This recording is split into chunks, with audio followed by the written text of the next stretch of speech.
who is at the QueenChanleen? So I'm QueenChanleen, and I'm a variety streamer on Twitch.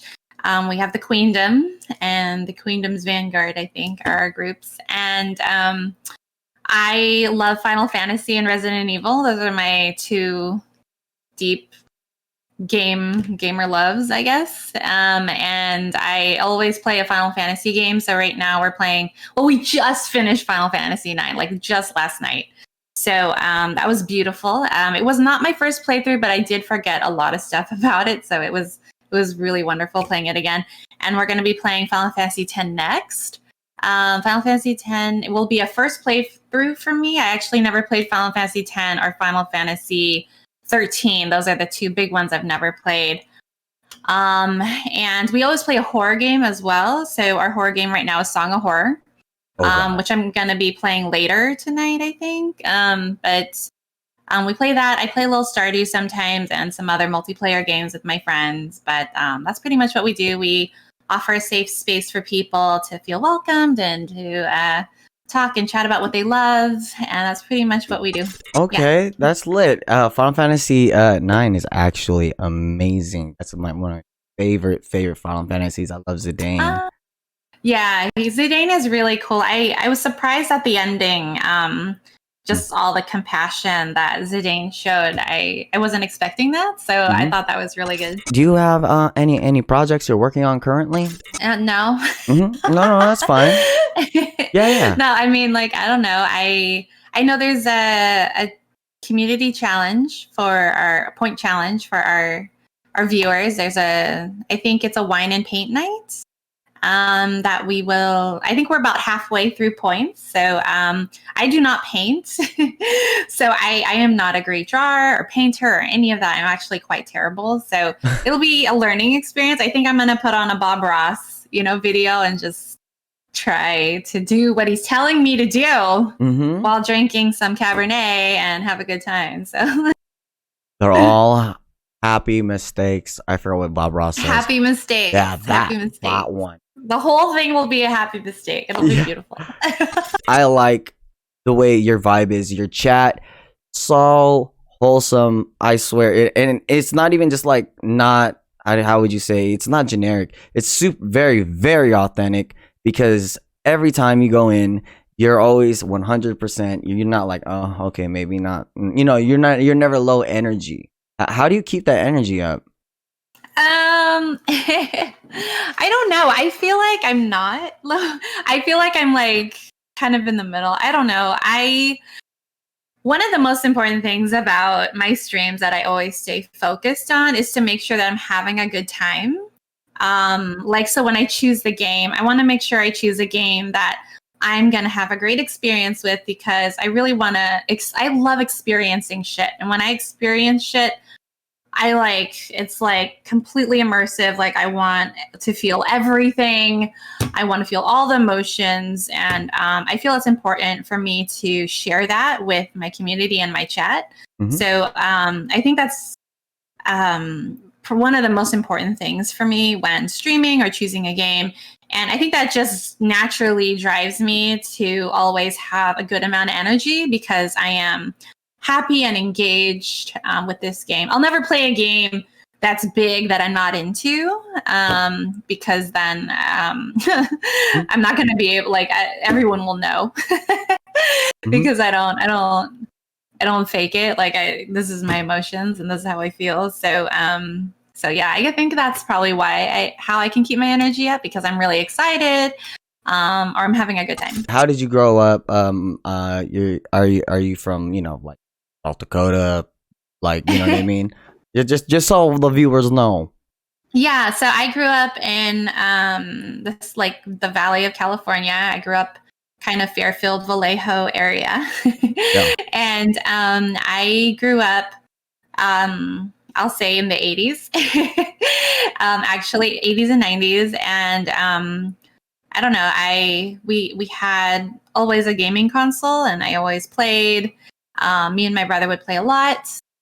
And once we found RPGs, it was like I was hooked, completely. So I played all the time, like all the time, and had a lot of fun. So I think that's kind of how it started. And yeah. Did you grow up kind of like in poverty kind of status? Yeah. So, well, I think I was like, it was fine. Like my parents divorced around when I was 10. So then we moved to the proper Bay Area. So I grew up in Alameda and Oakland, were the two areas I grew up. Yeah, I did grow up in poverty. Probably until my 20s, until I was able to have my own. I actually had my own business in my early 20s. I had a tutoring center. Yeah. I started my own tutoring center. It was first I would go to houses, but then after that we were able to buy, or not buy, but rent out or lease an office space. And I did that. And then after doing that, I went to university to get my teaching credential. I love math. Like, it's what I teach. And I also love music. I was actually a music major first. I played the flute since I was 8. And I was actually going to be a flautist, but we had a lot of budget cuts at that point.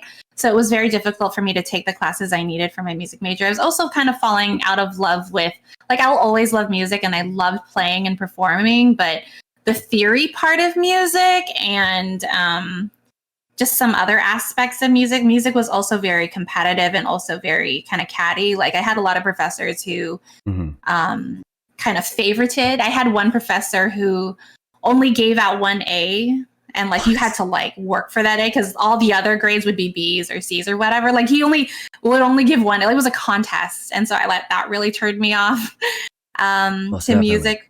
So I did switch my major to math, which I loved. It was concise and like beautiful, and I just really loved it. So so then I did that, but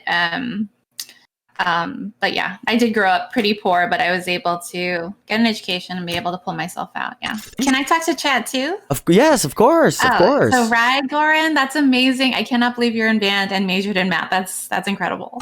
Hey, we vibing for so right, bread. Ethnicity wise, out there, I know what you are, but I'm just saying for people that don't know, what is your ethnicity? We have a radar, like we know. We're like, we know what you are. Yeah, so I'm Filipina. We have a Filipina jar. You know, we just you're Filipino. It's so true. We know when, like, especially if there's a celebrity and we're like, I think they're half Filipino. Like, we just know it. Yeah. And then if there's a celebrity who's Filipina, like, we are like, the community knows, and we're like, yeah, we like that person.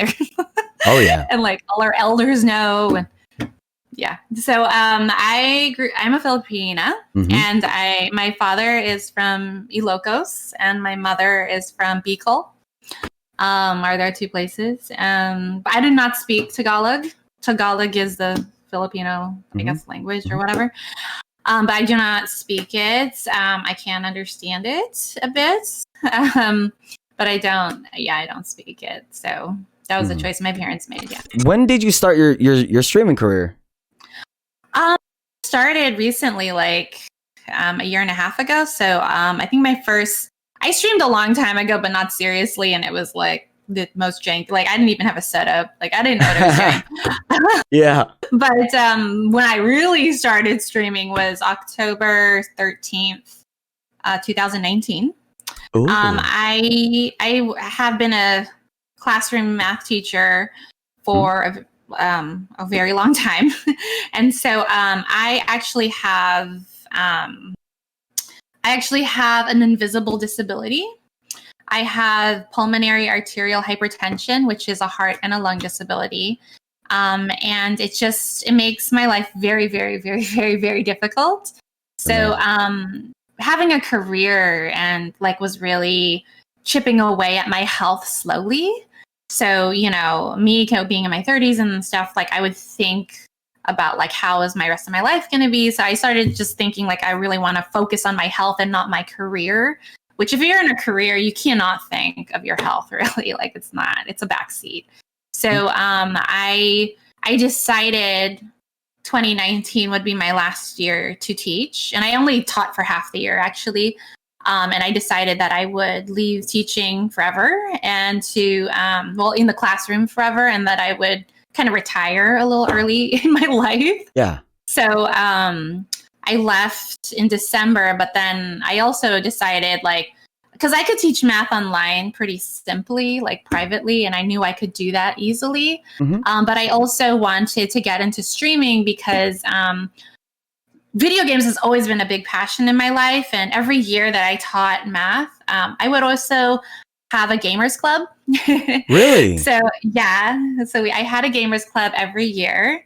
And our gamers clubs were lit. Like, they were lit. Like, that was the place to be. And it was so fun. And I supported all my students playing video games and taught them how to play responsibly, homework first and that sort of thing. And we would have a study hall if they needed, like, do your homework first and that sort of thing. But it was a great place for us to talk about games and to also different type of cliques would see, like, they had a lot in common with each other, which was really great. Like, I had a really nerdy boy with, like, hair in his face, like, become, like, best friends with jocks who are, like, who had the same, video game, like, loves, which was kind of cool.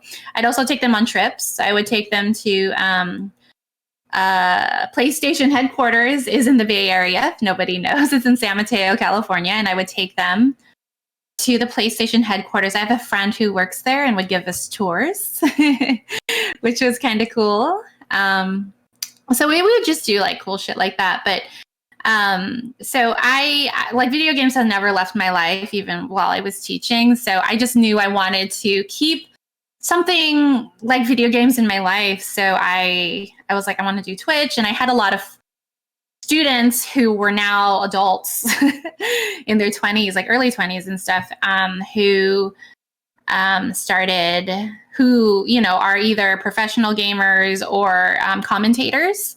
And they told me about Twitch and stuff, or kind of helping me out and talking to me about it. So I decided to do that in October of 2019 so that I could start now and kind of grow it and see where it leads and have a good time. First of all, when you started getting into, like, teaching, is that something you plan on doing, like, until you retire, or are you just kind of waiting until you probably get not affiliate, you're already affiliate, what is it called? I forgot. Partner, yeah. And or are you just kind of doing it until you hit partnership? Yes, I wish he was my teacher as well, guys. Yes, I do. Thank you, doctor. I appreciate that. So I teach math right now online privately to students who I've had in the past and, like, their communities. So I'm just doing that. It's my main job, I would say.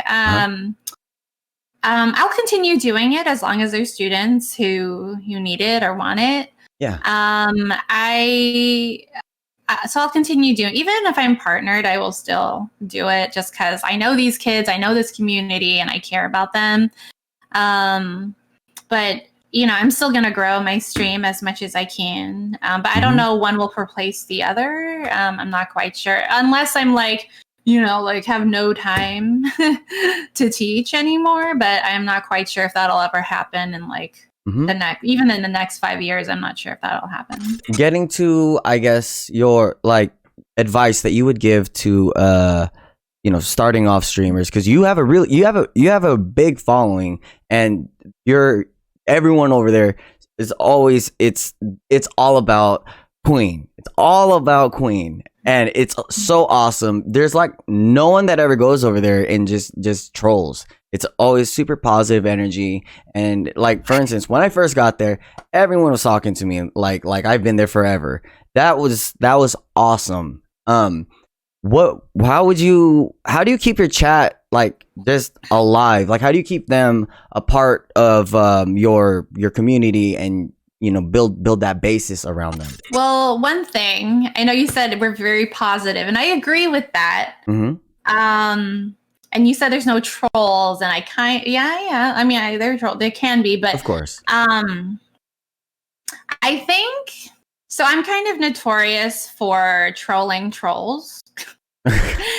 So if I sense someone's trolling, or whatever, Mhm. if they're trolling but it's kind of light, I will call it out and I will like, say, what's up with that, like whatever. Of course. But if it's like, mean-spirited trolling, I will like dig into them. Mhm. Like I will go for the jugular and Oh my. Oh my. And so we don't have too many trolls. Like I just don't have too many. And sometimes if I'm like in a game and like there's a troll, like my mods will just kick him out or whatever. But if I have the time to see it, I'm like, oh, a troll. I'm like, hello, and I'll just go off and just talk about their mom or whatever. Oh God. Like I will not be okay with a troll at all. And usually they leave. Like I don't even have to ban them. They'll just like, oh, I don't know what to do here now, and they just leave. So I just wait till they leave, and they usually do. They're like, oh, it's not fun here. Mhm. Yeah, that sort of thing. So yeah, we don't have too many. But to keep people interested, I don't know. I think I just be myself as much as myself as I can. I believe that I was born an extrovert. Like when I was a kid, I was a very good student. Like I loved doing well and stuff, and I would always do my best. And I just love to overachieve. I'm like an overachiever. Have you ever watched the movie Election? I was like Tracy. Is her name Tracy Flick, or I forgot her name, but it's what's her name? I forgot the actress. Anyways. So she's just a big overachiever, and I the girl who plays in Legally Blonde. What's her name? Reese Witherspoon. Yeah, she's in that movie, and she's this huge go-getter. So I'm kind of similar, but oh God, what was I saying? What was I answering? Oh my God. You were just you're basically talking about like along the lines of like with trolls, and then you're yeah, completely forgot where I was going. It's cool. Next, anyways, I was gonna say, so when I was young, when my parents would meet my teachers, they would say, "Oh, Elaine," like my name's Elaine, by the way. They would say, "Oh, Elaine is like, she's a really great student, but she talks too much." Like, what? I would talk all the time, and I believe I was born an extrovert, but I believe, somewhere around my teens, I learned how to be an introvert, if that makes sense. Like I feel like the world taught me how to be an introvert because I went through a lot of like trauma and a lot of not really fitting in high school so much, and I just learned how to be introverted, and I had grown up like my adult life as kind of an introvert. I would still say today I'm still an introvert, especially in big crowds. Like it's very difficult for me to push that out. But when I'm streaming and I'm talking about video games, I'm kind of more in my element. So to answer your question, which was, how do I keep my chat engaged?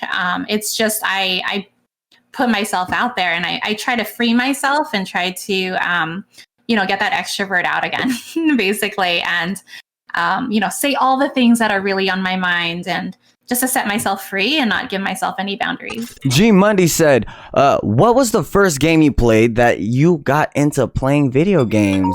I came in a bit late, but sorry if you asked that already. So yeah, what was that? The very first game I've ever played, Gyromite Duck Hunt, Mario Brothers, Super Mario Brothers, Donkey Kong 1. Like those are the right, Goran. Those are the classic Nintendo 1 games, and those were the first games I've ever played in my life. Kung Fu was another Nintendo 1 game. I love the game Gumshoe. I loved Gradius. Yeah, I'm a pretty hardcore, like old school gamer. Like I know all those games and I love them, and they raised me. I think the first RPG that I fell in love with was actually not a Final Fantasy. The first RPG I played was what's it called? Oh, Dragon Warriors. Yes, Dragon Warriors, the first one. Yeah, that's one of my That favorite was the games. first one. Yeah, so good, so freaking good. So going to trauma wise, Yeah. you said you didn't really fit in, I guess, in school. How did you deal with it? Like, were you bullied, basically? No, well, a little. I would say that was a part of it. I remember, so I grew up in Fairfield, which is kind of like, kind of like the valley. And I was a go-getter. I was into everything. I was, in everything that you could possibly imagine in school, including student body. Like I was student body secretary or something. Wow. Yeah. And I was still kind of like this, I don't know, like I had my own style, but I was kind of like, my style was like kind of 80s girl. Like I would like put pink lipstick on and like have my hair like in a side ponytail and shit. And then my parents divorced, and then we moved to the proper Bay Area, to Alameda, which nobody knows where Alameda is, it's like, it is right next door to Oakland, and Alameda is lovely. But we do have, it's much harder. It was a harder place than Fairfield, California. I remember, and I came from an elementary school, and I was going into a middle school as a 6th grader. And so everybody was gigantic. Yeah. I was like, these are adults, like these 8th graders that I would see. And I was this tiny little like Asian girl with pink lipstick. And I, over here in Alameda at that time, it was very much tagging and gang culture. So you had to be into hip hop, you had to be into tagging, you had to be into cars, you had to be in all that stuff. And that shit, like I wasn't really into that. And my first day there, with my pink lipstick and my hair and we have these, hardcore girls. My first day from the get-go, 3 girls were like, I want to fight her. I don't like her.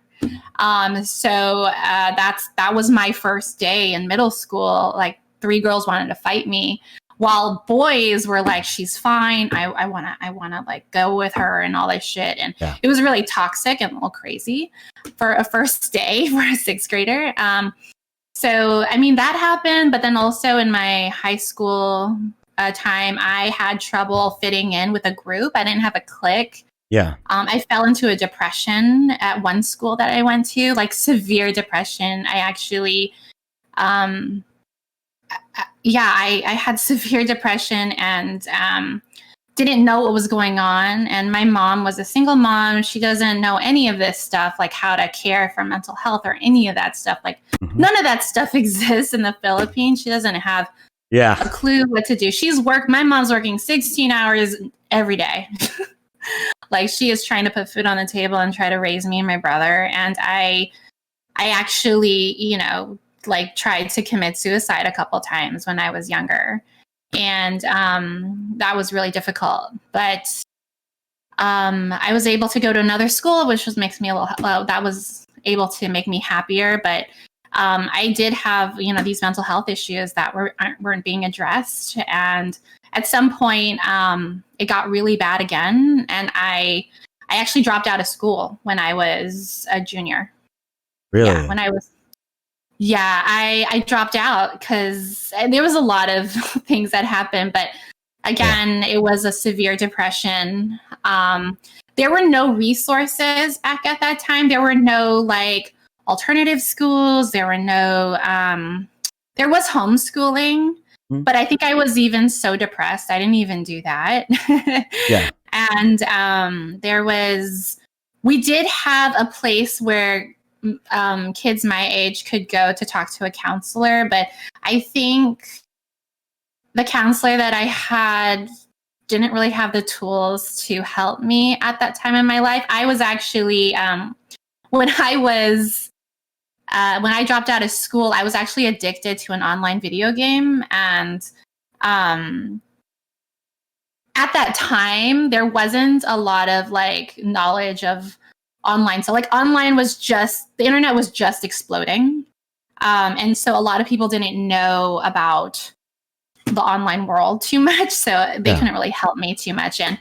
the only thing that could help me was this online video game because I could escape, sort of thing. And yeah, it was very difficult, but I did drop out and I never went back. Basically is what happened. Yeah. Me myself, I grew up around the gang culture myself. Yeah. I'm very familiar. Yeah. Yeah, you know that sound when those aren't fireworks, bruh. Yeah. And basically when you talked about I got really emotional when you said sorry, I'm trying to be a professional. When you said you almost committed suicide, as sweet as you are, I completely get it as well. I'm so happy that you can shed light onto this because you're a very positive person, and that just shows people that the super happy, calm people are usually really going through some stuff in their brain. And like you said, I believe also it's with the culture itself. Like my mom didn't believe in mental health.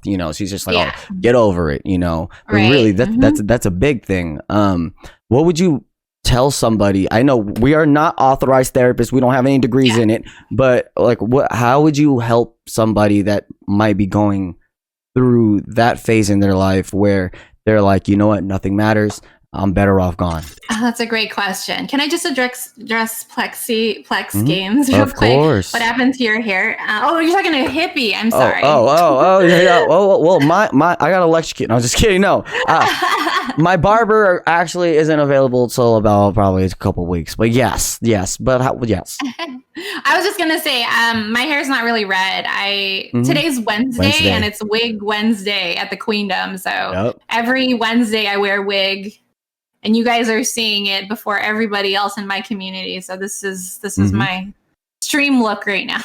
So sorry about that. No, good. To answer your question, like what would I say to somebody going through something like similar or going through mental health issues right now? Is that what you're telling me? I would say make sure, like, there's like, where do we begin? Exactly. I know it's a loaded question. You're like, I'm not quite sure what the person's issues would be, but one, you're not worthless. You have a lot of meaning, and you're a wonderful person. You just don't know it yet, and you need to find that. So two, make sure you're getting help. Make sure you have a support system. If you don't, find safe friends.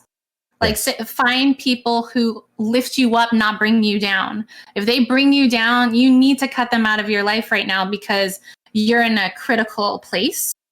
If you're in like critical mode, unfortunately, you just can't have anybody who brings you down. And you could tell them. And I actually broke up with my best friend at that time in my life twice because I could not handle her stuff and my stuff. I just couldn't. And I said, I can't be friends. I mean, I was a teenager at the time and I was like, I can't be friends with you. Like, I couldn't really say it in an articulate way. But if I'm an adult now, like, I'd just be like, listen, I know you're going through a lot, but I really need to like cut our time. Like, I cannot be your friend right now because I am in a critical state. And, maybe later on we could be friends, but right now I just got to cut it.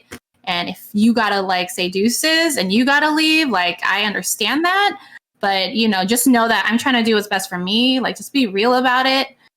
So cut out toxic people and find people who lift you up and are there to support you, whether it's family or friends. And like, just make sure you have them on like speed dial or like on your texts. Just make sure you're always contacting them every day. And then another thing is make sure you have the suicide hotline number like ready to go. Like, if you are feeling like it'd be better not to be here, like, or it gives you comfort, that idea of not to be here, you need to call that number. Like, absolutely. But just, I know things can look really dark and they could look like things will never change. You might think that, it's hopeless, but it isn't. It isn't. That is the darkness or whatever is taking over your life. That is that darkness talking. And it's not you. It's not what makes you you or what makes you beautiful. You need to not listen to that voice. If you guys and girls and hippies alike have not checked out the QueenChanleen, when you go into her channel, she really advocates self-love. Like that's one of the biggest reasons why I did stay around and I'm still there, and because she promotes such a positive message. So growing up where you did, and how, you know, a lot of trauma that occurred in your life, did you ever have to deal with substance abuse and anything of that nature?